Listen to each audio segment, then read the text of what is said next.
மக்களை ஏமாற்றி வாக்குகளை பெற்று தங்கள் குடும்பம் அதிகாரத்திலும் ஆட்சியிலும் இருக்க வேண்டும் என்பதுதான் திமுகவின் நிலைப்பாடு என்று அதிமுக பொதுச் செயலாளர் எடப்பாடி பழனிசாமி குற்றம் சாட்டியுள்ளார். நாட்டு மக்களுக்கு தெரியணும்ல, 520 அறிவிப்புகளை அறிவிச்சுட்டு ஏமாத்தி கவர்ச்சிகரமா பேசி வாக்குகளை பெற்று ஆட்சிக்கு வந்த பிறகு எத்தனை அறிவிப்புகளை நிறைவேற்றிருக்கிறாங்க? ஆட்சிக்கு வந்தவுடன் முதல் கையெழுத்து நீட் தேர்வு ரத்து. எவ்வளவு நாள் ஆச்சு? 3 வருஷம் முடிஞ்சு போச்சு. அதிமுகவின் இறுதிக்கட்ட வேட்பாளர் பட்டியலை வெளியிட்டு செய்தியாளர்களிடம் பேசியபோது அவர் இதனை தெரிவித்தார். அதே நேரத்தில் அதிமுகவிற்கு ஆட்சி அதிகாரம் முக்கியமில்லை என்று குறிப்பிட்ட அவர், வாக்களித்த மக்களின் குறைகளை தீர்ப்பதுதான் தங்களின் நிலைப்பாடு என்று தெரிவித்தார்.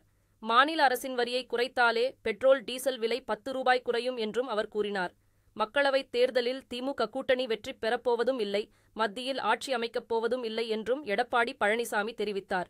38 நாடாளுமன்றத்தில் நீட் தேர்வு குறித்து பேசி அழுத்தம் கொடுத்து இதை ரத்து செஞ்சிருக்கணும்ல. அதுக்குத்தானே தமிழ்நாடு மக்கள் தேர்ந்தெடுத்து அனுப்பிச்சாங்க. என்ன செஞ்சாங்க?